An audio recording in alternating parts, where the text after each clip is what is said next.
अब हम जाते हैं जो स्टीरिक नंबर 3 है, तो इसमें आपके पास sp2 हाइब्रिडाइजेशन है।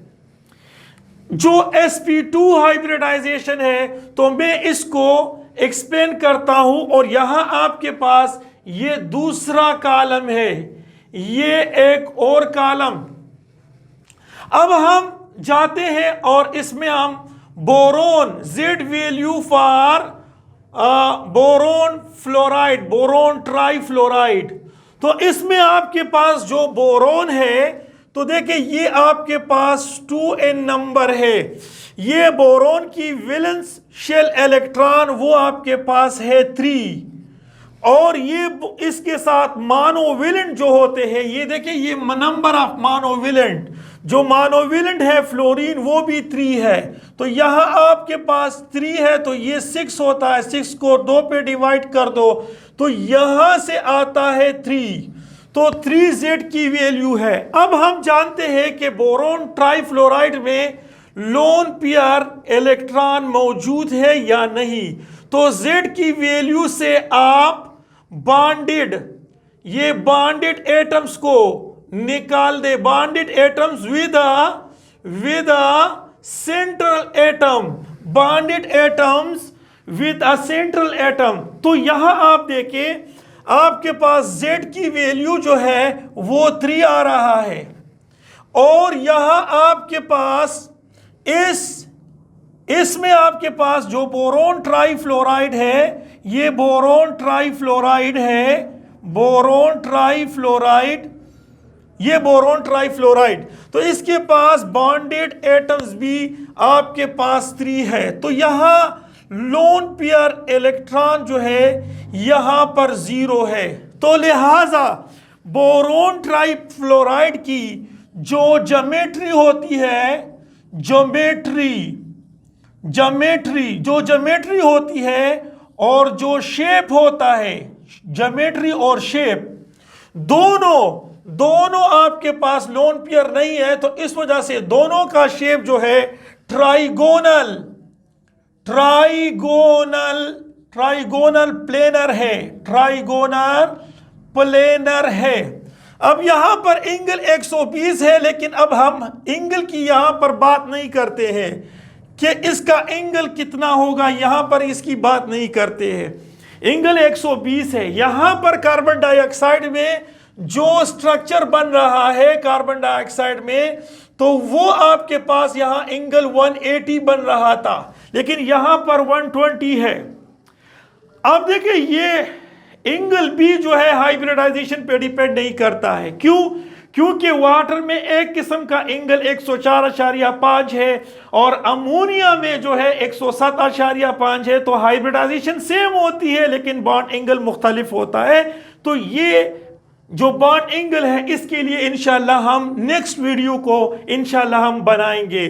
तो ये सिचुएशन हमारे पास इस वाले स्पीशीज में भी होता है, इस वाले स्पीशीज में भी, इस वाले और इस वाले स्पीशीज में। ये स्पीशीज जो कि sp2 है, इसकी ज्योमेट्री और शेप ये याद रखिए, ये ट्राइगोनल प्लेनर होता है। नेक्स्ट हम sp2 हाइब्रिडाइजेशन का जो नेक्स्ट कॉलम में जो नेक्स्ट आर्टिकल 2 है, ये आर्टिकल A है और ये आर्टिकल B, तो वो सल्फर डाइऑक्साइड है और NO2-1 है।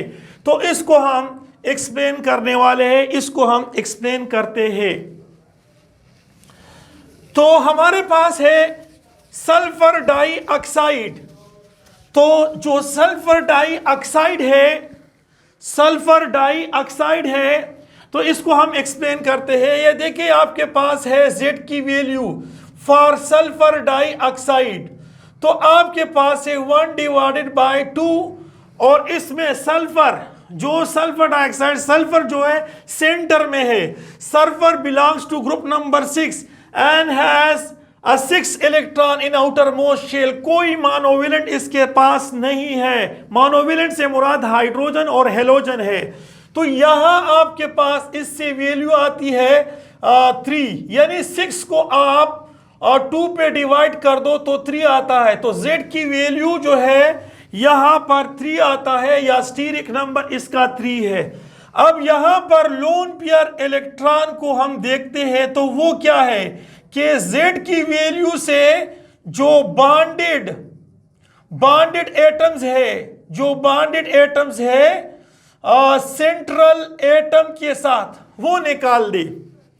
तो यहां Z की वैल्यू जो है आपके पास 3 है, और सल्फर डाइऑक्साइड जो है, सल्फर डाइऑक्साइड, ये देखिए सल्फर डाइऑक्साइड, तो सल्फर डाइऑक्साइड के साथ ये जो मल्टीपल बॉन्ड है उसको कंसीडर किया जाता है सिंगल बॉन्ड। तो देखिए ये आपके पास सल्फर है, तो अगर यहां पर ये डबल बॉन्ड बनाए और यहां इसके पास 2 एटम्स है, तो 3 से 2 को निकाल दे तो 1 आता है।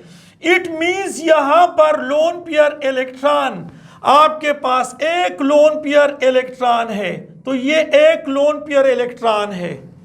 तो यहां सल्फर डाइऑक्साइड में जो ज्योमेट्री है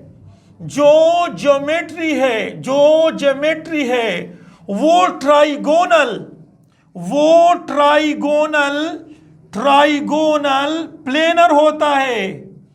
ट्राइगोनल प्लेनर होता है ज्योमेट्री।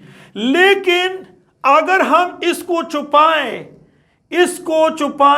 यानी इसको हम हटाएं, तो ये आपको बेंड शेप देगा, इस तरह से बेंड शेप, ये बेंड शेप मिलेगा। तो इसका जो शेप होता है, याद रखिए, इसका जो शेप होता है वो बेंड शेप या वी शेप होता है, बेंड शेप या वी शेप, बेंड शेप और वी शेप होगा। तो ये आपके पास है कि सल्फर डाइऑक्साइड के पास लोन पेयर इलेक्ट्रॉन है। देखिए हाइब्रिडाइजेशन यहां पर sp2 है, और ज्योमेट्री डिपेंड करता है हाइब्रिडाइजेशन या स्टीरिक नंबर पे।